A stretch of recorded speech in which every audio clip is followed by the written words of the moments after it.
മധ്യേഷ്യയിലെ കാറ്റും വെളിച്ചവും നിറഞ്ഞ സമൃദ്ധമായ അനന്തമായ പുൽമേടുകൾ, കുതിരയുടെ വേഗത്തിൽ മാത്രം അതിജീവനം സാധ്യമായ ഒരിടം. അവിടെ അജ്ഞാതമായ ഒരിടത്ത് നിന്ന് തെമുജിൻ എന്നൊരു യുവാവ് ഉദിച്ചുയർന്നു. 13-ാം നൂറ്റാണ്ടിന്റെ തുടക്കത്തിൽ അയാൾ ചെങ്കിസ് ഖാനായി മാറി, ലോകത്തിന്റെ അധിപൻ. വെറും 30 വർഷത്തിനുള്ളിൽ കൊറിയ മുതൽ ഹംഗറി വരെയും സൈബീരിയ മുതൽ പേർഷ്യ വരെയും തന്റെ സാമ്രാജ്യം അയാൾ വെട്ടിപ്പിടിച്ചു.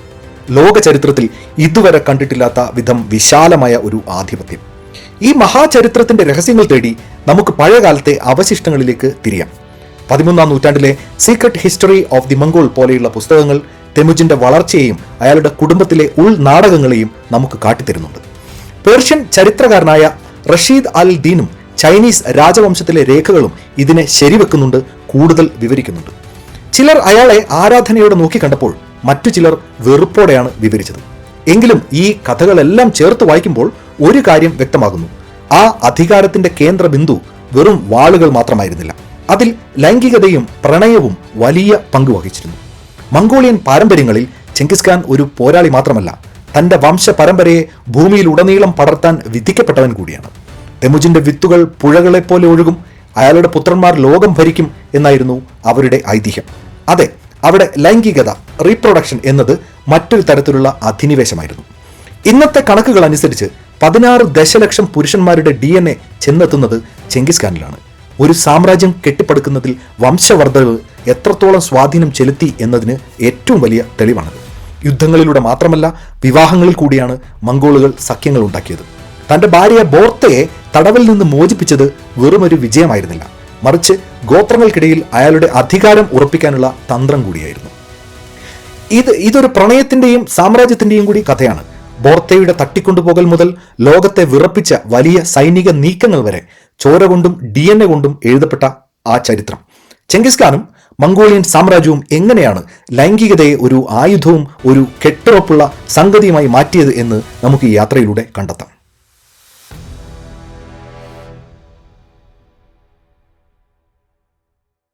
നമുക്കറിയാം, എല്ലാ സാമ്രാജ്യങ്ങളുടെയും തുടക്കം അതിജീവനത്തിന്റെയും കൂറിന്റെയും ഓരോ കഥകളിലൂടെയാണ്. ചെങ്കിസ് ഖാന്റെ കാര്യത്തിൽ ആ കഥ തുടങ്ങുന്നത് ബോർത്തെ എന്ന സ്ത്രീയിൽ നിന്നാണ്. ഏകദേശം 1178 വളരെ ചെറുപ്പത്തിൽ തന്നെ അവരുടെ വിവാഹം നടന്നു. അത് വെറുമൊരു പ്രണയവിവാഹമായിരുന്നില്ല, മറിച്ച് കരുത്തുറ്റ ഓങ്ങിരാറ്റ് എന്ന വംശവുമായുള്ള രാഷ്ട്രീയ സഖ്യം കൂടിയായിരുന്നു. പക്ഷേ ആ സന്തോഷത്തിന് അധികം ആയുസ്സുണ്ടായില്ല. മെർക്കിറ്റ് എന്ന മറ്റൊരു ഗോത്രം ബോർത്തയെ തട്ടിക്കൊണ്ടുപോയി. ആ അപമാനം തെമുജിന്റെ വളർന്നു വരുന്ന അധികാരത്തിന് വലിയൊരു ഭീഷണിയായിരുന്നു. പക്ഷേ തെമുജിൻ തളർന്നില്ല.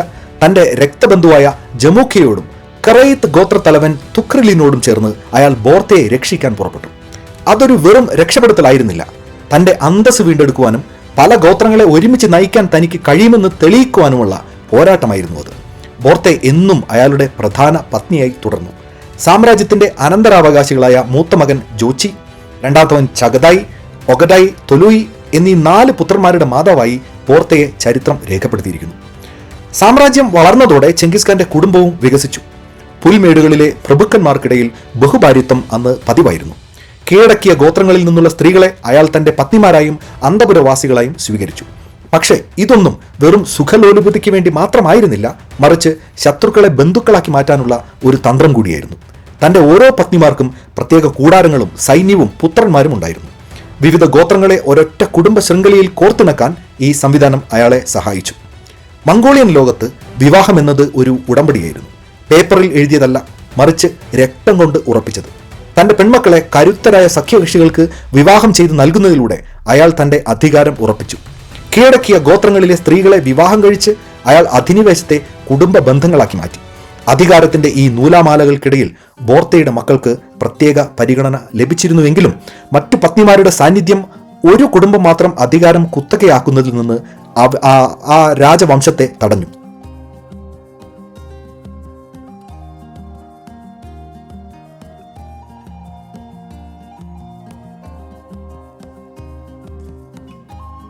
മംഗോളിയൻ സാമ്രാജ്യത്തിൽ വിവാഹം എന്നത് വെറുമൊരു സ്വകാര്യ ചടങ്ങായിരുന്നില്ല. അത് രക്തബന്ധങ്ങളിലൂടെ ഉറപ്പിക്കപ്പെട്ട ശക്തമായ ഒരു രാഷ്ട്രീയ ഉടമ്പടിയായിരുന്നു. ഈ തന്ത്രം മറ്റാരെക്കാളും നന്നായി മനസ്സിലാക്കിയത് ചെങ്കിസ് ഖാൻ ആയിരുന്നു. തന്റെ പെൺമക്കളെ കരുത്തരായ സഖ്യകക്ഷികൾക്ക് വിവാഹം ചെയ്തു നൽകുന്നതിലൂടെ കൂറ് എന്നത് വെറുമൊരു വാഗ്ദാനമല്ല, മറിച്ച് പാരമ്പര്യമായി കൈമാറേണ്ട ഒന്നാണെന്ന് അയാൾ ഉറപ്പുവരുത്തി. യുദ്ധത്തിൽ തോൽപ്പിച്ച ഗോത്രങ്ങളിലെ ഉന്നത കുല ജാതകളായ സ്ത്രീകളെ മംഗോൾ കുടുംബത്തിലേക്ക് സ്വീകരിക്കുന്നതിലൂടെ ശത്രുക്കളെ കീഴ്പ്പെടുത്തുന്ന മറ്റൊരു രീതിയും അയാൾക്കുണ്ടായിരുന്നു. അത് വെറുമൊരു വിവാഹമായിരുന്നില്ല, മറിച്ച് കീഴടങ്ങലിന്റെ ജീവിക്കുന്ന അടയാളങ്ങളായിരുന്നു ആ സ്ത്രീകൾ. ഇത്തരത്തിൽ വിവാഹ ബന്ധങ്ങളിലൂടെ കീഴടക്കപ്പെട്ട ഭരണാധികാരികൾ സാമ്രാജ്യവുമായി ഏറ്റവും അടുത്ത രീതിയിൽ ബന്ധിക്കപ്പെട്ടു. അതേസമയം മംഗോൾ രാജകുമാരിമാരെ വിദേശ ഭരണാധികാരികൾക്ക് സഖ്യത്തിന്റെ അടയാളമായി നൽകിയിരുന്നു. പേർഷ്യൻ ചരിത്രകാരനായ റഷീദ് അൽ ദീനിന്റെ രേഖകൾ പ്രകാരം ചെങ്കിസ് ഖാന്റെ പെൺമക്കൾക്ക് പലപ്പോഴും പുത്രന്മാരെക്കാൾ വലിയ രാഷ്ട്രീയ സ്വാധീനമുണ്ടായിരുന്നു. ഈ സ്ത്രീകൾ മംഗോളിയൻ പ്രതാപം വിദൂര ദേശങ്ങളിലേക്ക് എത്തിച്ചു. യുദ്ധക്കളത്തിനപ്പുറം സാമ്രാജ്യത്തിന്റെ അതിരുകൾ വികസിപ്പിക്കാൻ അവർക്ക് കഴിഞ്ഞു. ഒരു ഉടമ്പടിക്ക് നൽകാൻ കഴിയാത്തത്ര സുരക്ഷയും വിശ്വാസ്യതയുമാണ് ഈ വൈവാഹിക ബന്ധങ്ങൾ നൽകിയത്. ഖാന്റെ മകളെ വിവാഹം കഴിക്കുന്നതിലൂടെ ഒരു ഭരണാധികാരി ചെങ്കിസ് ഖാന്റെ വലിയ കുടുംബത്തിന്റെ ഭാഗമാകുകയും ആ ബന്ധം നിലനിർത്താൻ ബാധ്യസ്ഥനാവുകയും ചെയ്തു. റോമാക്കാരും ഓട്ടോമൻ തുർക്കികളും ഇത്തരത്തിൽ വിവാഹ ബന്ധങ്ങളെ നയതന്ത്രപരമായി ഉപയോഗിച്ചിട്ടുണ്ടെങ്കിലും മംഗോളുകൾ ഇതിനെ ലോകത്തെ ആകെ വലയിലാക്കുന്ന ഒരു സുശക്തമായ സംവിധാനമാക്കി മാറ്റി. മംഗോളിയൻ വാമൊഴി പാരമ്പര്യങ്ങൾ ഈ രാജകുമാരിമാരെ സാമ്രാജ്യത്തെ ഒട്ടിച്ചു നിർത്തുന്ന പശ, ദ എംപയേഴ്സ് ഗ്ലൂ എന്നാണ് വിശേഷിപ്പിച്ചത്. സൈന്യങ്ങൾക്ക് ചെയ്യാൻ കഴിയാത്ത പലതും വിവാഹങ്ങളിലൂടെ അവർ സാധിച്ചെടുത്തു. ചില മംഗോൾ രാജകുമാരിമാർക്ക് അസാധാരണമായ അധികാരങ്ങളാണ് ലഭിച്ചിരുന്നത്. ഭർത്താക്കന്മാർ വെറും പ്രതിരൂപങ്ങളായി നിന്നപ്പോൾ രാജ്യങ്ങൾ ഭരിച്ചിരുന്നത് ഇവരായിരുന്നു. ചരിത്രകാരന്മാർ ഇങ്ങനെ കുറിച്ചിട്ടുണ്ട്: ചെങ്കിസ് ഖാന്റെ പുത്രന്മാരെക്കാൾ പേടിക്കേണ്ടത് അയാളുടെ പെൺമക്കളെയായിരുന്നു, കാരണം അവർ ആ രക്തം ഓരോ മണ്ണിലും എത്തിച്ചിരുന്നു.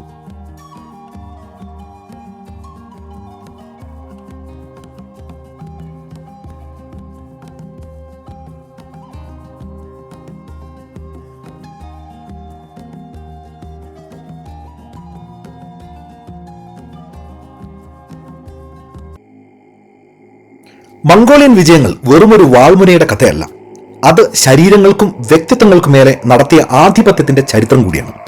പേർഷ്യൻ, ചൈനീസ്, യൂറോപ്യൻ ചരിത്ര രേഖകളിൽ മംഗോളുകൾ അവർ പിടിച്ചടക്കിയ നഗരങ്ങളിൽ നടത്തിയ അതിഭീകരമായ ലൈംഗിക അതിക്രമങ്ങളെക്കുറിച്ച് വിവരിക്കുന്നുണ്ട്. പല നഗരങ്ങളിലും അധിനിവേശത്തിന്റെ ഭാഗമായി സ്ത്രീകൾ അതിക്രൂരമായി ബലാത്കാരം ചെയ്യപ്പെട്ടു.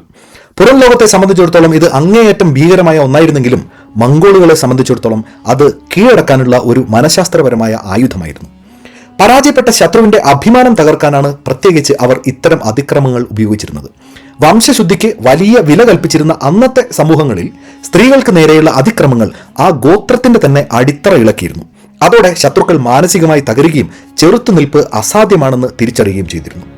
തോൽപ്പിക്കപ്പെട്ട രാജവംശങ്ങളിലെ സ്ത്രീകളെ അന്തപുരത്തിലേക്ക് കൊണ്ടുവരുന്നത് കേവലം ആഗ്രഹങ്ങൾ പൂർത്തീകരിക്കാൻ വേണ്ടി ആയിരുന്നില്ല, മറിച്ച് ആ പ്രഭുക്കന്മാർ പൂർണ്ണമായും തങ്ങളുടെ സാമ്രാജ്യത്തിന്റെ ഭാഗമായെന്ന് ലോകത്തെ ബോധ്യപ്പെടുത്താനും കൂടിയായിരുന്നു. യുദ്ധം തീരുന്നതോടെ അതുവരെ അപമാനമായി കണ്ടിരുന്ന ഇത്തരം ബന്ധങ്ങളെ നയതന്ത്ര സഖ്യങ്ങളാക്കി മാറ്റാനും അവർക്ക് കഴിഞ്ഞു. ഈ രീതിയെക്കുറിച്ചുള്ള കാഴ്ചപ്പാടുകളിൽ വലിയ വൈരുദ്ധ്യങ്ങൾ കാണാം. ഒന്ന്, പേർഷ്യൻ ചരിത്രകാരന്മാർ ഇസ്ലാമിക മൂല്യങ്ങളുടെ പശ്ചാത്തലത്തിൽ ഇതിനെ കണ്ടത് വളരെ മ്ലേച്ഛമായ പ്രവൃത്തി എന്നാണ്. എന്നാൽ താവോ, ഷിൻഡോയിസ്റ്റ് പാരമ്പര്യമുള്ള ചൈനീസ് രേഖകൾ കാണുന്നത് മംഗോളുകളെ സംസ്കാരശൂന്യരായ നാടോടികളായി തന്നെയാണ് ചിത്രീകരിച്ചിരിക്കുന്നത്. എന്നാൽ മംഗോളിയൻ രേഖകൾ പറയുന്നത് ഇവയെ വലിയ ക്രൂരതകളായി കാണുന്നതിന് പകരം കുടുംബ ബന്ധങ്ങളായും കൂറായും രാഷ്ട്രീയ തന്ത്രങ്ങളായും രേഖപ്പെടുത്തിയിട്ടുണ്ട്. പ്രത്യേകിച്ച് സീക്രട്ട് ഹിസ്റ്ററി ഓഫ് മംഗോൾസിലൊക്കെ. മംഗോൾ ചരിത്രത്തിലെ ഏറ്റവും വലിയ ഒത്തന്റിക് പുസ്തകമാണത്. അധിനിവേശത്തിന്റെ ഈ ബാക്കി പത്രം അങ്ങേയറ്റം ആഴത്തിലുള്ളതായിരുന്നു. നഗരങ്ങളുടെ മതിലുകൾ മാത്രമല്ല, അവിടുത്തെ കുടുംബങ്ങളും തകർക്കപ്പെട്ടു. മധ്യേഷ്യയിലെ പല വാമൊഴി പാരമ്പര്യങ്ങളിലും ബലാത്കാരത്തിലൂടെ കൊണ്ടുപോകപ്പെട്ട സ്ത്രീകളുടെ വേദനിപ്പിക്കുന്ന കഥകൾ ഇപ്പോഴുമുണ്ട്. എന്നാൽ മറുവശത്ത് മംഗോളിയൻ വംശാവലി രേഖകൾ ഇതേ ബന്ധങ്ങളെ തങ്ങളുടെ സാമ്രാജ്യത്തിന്റെ വലിപ്പത്തിന്റെ തെളിവായി അഭിമാനത്തോടെ അടയാളപ്പെടുത്തുകയും ചെയ്തിട്ടുണ്ട്. അതെ, ചെങ്കിസ് ഖാൻ ലോകത്ത് ലൈംഗികത ഒരേ സമയം ഒരു ആയുധമായും പുതിയൊരു ലോകത്തെ കെട്ടിപ്പടുക്കാനുള്ള ഉപകരണവുമായി ഉപയോഗിച്ചു. ആ ചരിത്രം ഒരേ സമയം വിനാശകരവും പരിവർത്തനപരവുമായിരുന്നു.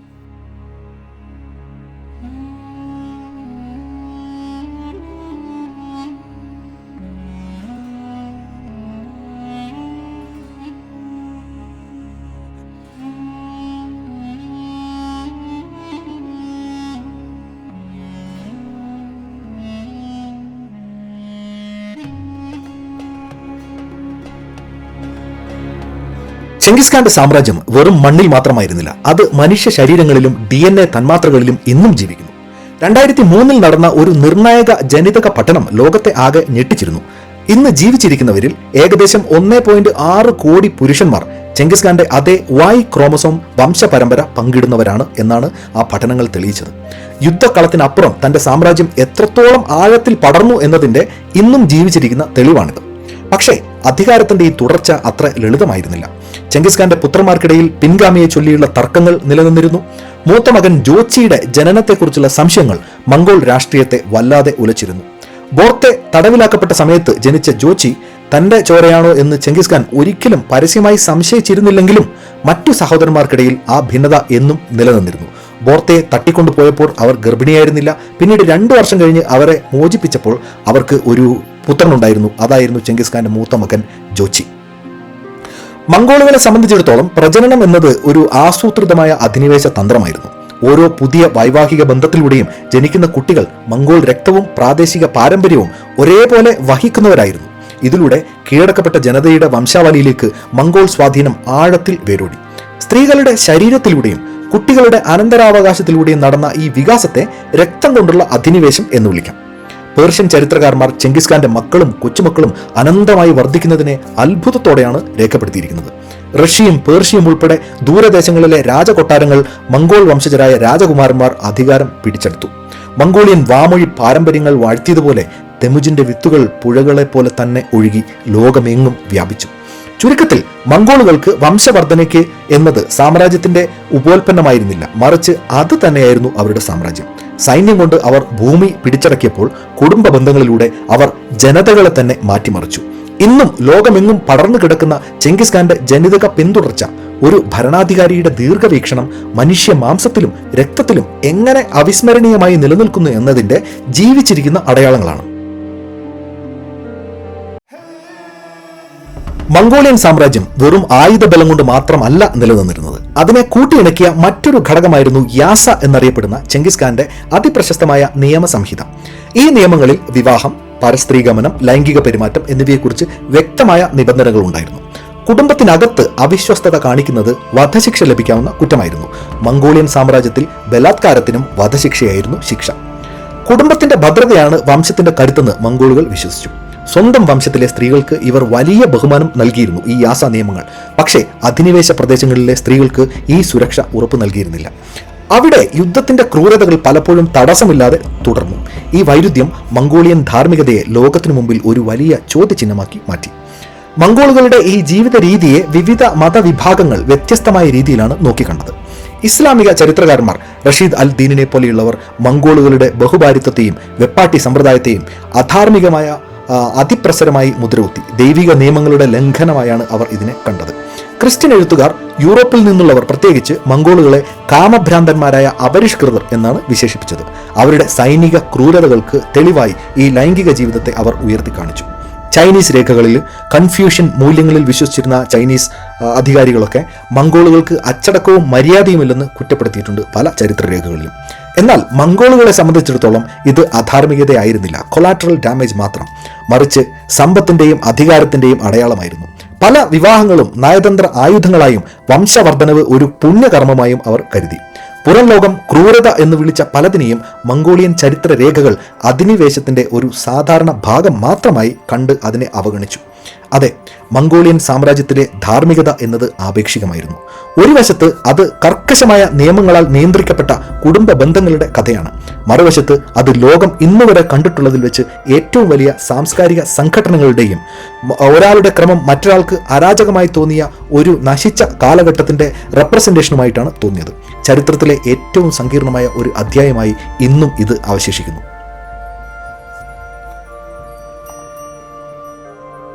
ചരിത്രത്തിന്റെ താളുകൾ പരിശോധിച്ചാൽ ലൈംഗികതയും വിവാഹത്തെയും അധികാരത്തിന്റെ ആയുധമാക്കിയത് മംഗോളുകൾ മാത്രമല്ല എന്ന് നമുക്ക് കാണാം. ഉടമ്പടികളെക്കാൾ വേഗത്തിൽ രാജ്യങ്ങളെ ഒന്നിപ്പിക്കാൻ ഇത്തരം ബന്ധങ്ങൾക്ക് കഴിയുമെന്ന് ലോകം പണ്ടേ തിരിച്ചറിഞ്ഞിരുന്നു.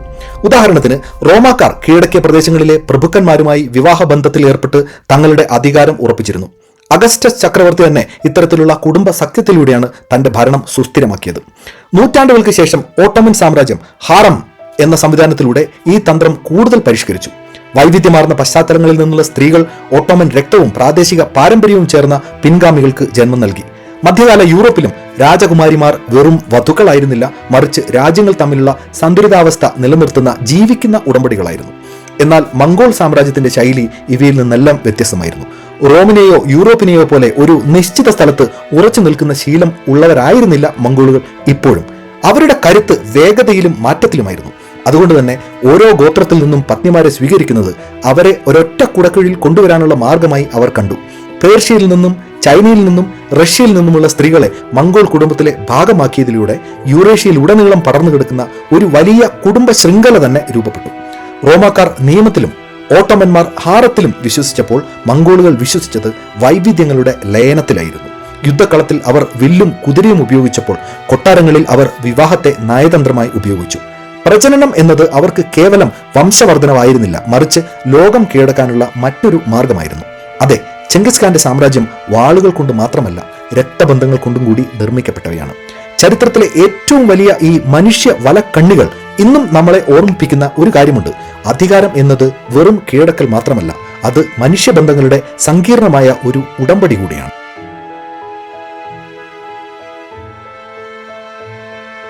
ചെങ്കിസ് ഖാന്റെയും മംഗോൾ സാമ്രാജ്യത്തിന്റെയും കഥകൾ കേവലം ചരിത്രരേഖകളല്ല, അവ ചിതറിക്കിടക്കുന്ന ഒരു വലിയ പസിലിന്റെ ഭാഗങ്ങളാണ്. ഈ ചരിത്രം ഓരോരുത്തരും ഓരോ രീതിയിലാണ് രേഖപ്പെടുത്തിയിരിക്കുന്നത്. മംഗോളുകളുടെ സ്വന്തം ഗ്രന്ഥമായ secret history of the Mongol ഈ കാര്യത്തിൽ അധിനിവേശത്തെപ്പറ്റിയും ബലാത്കാരത്തെപ്പറ്റിയും ഒക്കെയുള്ള കാര്യങ്ങളിൽ വലിയ പരിധിവരെ മൗനം പാലിക്കുമ്പോൾ മറ്റു ചിലർ വ്യത്യസ്തമായ ചിത്രങ്ങളാണ് നമുക്ക് നൽകുന്നത്. ഈ വൈരുദ്ധ്യങ്ങൾ ചെങ്കിസ് ഖാനെ കുറിച്ച് തികച്ചും വ്യത്യസ്തമായ വേറെ ചില ചിത്രങ്ങൾ കൂടി നൽകുന്നുണ്ട്. ഒന്ന്, മംഗോളിയൻ പാരമ്പര്യത്തിന്റെ ചിത്രങ്ങൾ. മംഗോളിയർക്ക് ഇന്ന് അദ്ദേഹം ഒരു രാഷ്ട്രപിതാവാണ്, രാജ്യത്ത് നിർമ്മിച്ച ആളാണ്, ഏറ്റവും ബഹുമാനത്തോടെ കാണുന്ന ഒരു വ്യക്തിയാണ് ചെങ്കിസ് ഖാൻ ഇന്ന് മംഗോളിയൻ. നിയമദാതാവ്, വംശത്തെ ഒന്നിപ്പിച്ച വിപ്ലവകാരി, വിവാഹങ്ങളെയും വംശവർദ്ധനവിനെയും അവർ ഒരു പുണ്യമായ ദൗത്യമായി ആഘോഷിക്കുന്നുണ്ട് ഇന്നും മംഗോളിയർ. വിദേശ രേഖകൾ പ്രകാരം പേർഷ്യക്കാരും യൂറോപ്യരും ഇതിനെ ഭീകരതയുടെയും അധാർമികതയുടെയും അടയാളമായാണ് കണ്ടത്. കീഴടക്കപ്പെട്ട നഗരങ്ങളിലെ സ്ത്രീകളെ വംശവർദ്ധനവിനായി ഉപയോഗിക്കുന്നത് ഒരു പ്രാകൃത നടപടിയായിട്ടാണ് അവരൊക്കെ ചിത്രീകരിച്ചിരിക്കുന്നത്. ആധുനിക പഠനങ്ങൾ ഈ ചരിത്രത്തിന് പുതിയ മാനങ്ങൾ നൽകുന്നുണ്ട്. ഫെമിനിസ്റ്റ് നിരീക്ഷണങ്ങൾ മംഗോൾ രാജകുമാരിമാർക്കുണ്ടായിരുന്ന അസാധാരണമായ രാഷ്ട്രീയ സ്വാധീനത്തെ എടുത്തു പറയുന്നു. പലപ്പോഴും അവരുടെ സഹോദരന്മാരെക്കാൾ വലിയ അധികാരങ്ങൾ അവർ കൈയാളിയിരുന്നു. കൊളോണിയൽ വിരുദ്ധ വായനകൾ മംഗോളുകളെ വെറും ക്രൂരന്മാരായ നാടോടികൾ എന്ന മുദ്രയിൽ നിന്ന് മോചിപ്പിക്കുകയും വിവാഹത്തെ ഒരു ഭരണതന്ത്രമായി ഉപയോഗിച്ച അവരുടെ പ്രായോഗിക ബുദ്ധിയെ അംഗീകരിക്കുകയും ചെയ്യുന്നുണ്ട്. ഒടുവിൽ സത്യം എന്നത് ഈ രണ്ട് അതിരുകൾക്കിടയിലും ആണ് ഉള്ളത്. ചിലർക്ക് അയാൾ ലക്ഷക്കണക്കിന് സ്ത്രീകളെ തടവിലാക്കിയ ക്രൂരനായ ജേതാവാണ്. മറ്റുള്ളവർക്ക് ലോകത്തെ മാറ്റിമറിച്ച വംശപരമ്പരയ്ക്ക് വിത്ത് പാകിയ ക്രാന്തദർശിയായ ഭരണാധികാരിയാണ്. ലൈംഗികതയും വിവാഹവും പ്രജനനവും അന്ന് സാമ്രാജ്യത്തിന്റെ യന്ത്ര സാമഗ്രികളിൽ നിന്ന് വേർപെടുത്താൻ കഴിയാത്ത ഒന്നായിരുന്നു. ചെങ്കിസ് ഖാന്റെ ആ പഴയ പുൽമേടുകളിൽ നിന്ന് ഇന്ന് നാം കാണുന്ന DNA സൂക്ഷ്മ ലോകം വരെ ആ പാരമ്പര്യം പ്രതിധ്വനിച്ചുകൊണ്ടേയിരിക്കുകയാണ്. അധികാരം എന്നത് മണ്ണിൽ മാത്രം കുറിക്കപ്പെടുന്ന ഒന്നല്ല, അത് മനുഷ്യന്റെ ചരിത്രത്തിലും ശരീരത്തിലും എന്നും നിലനിൽക്കുന്ന ഒന്നാണെന്ന് മംഗോൾ സാമ്രാജ്യം നമ്മളെ പഠിപ്പിക്കുന്നു.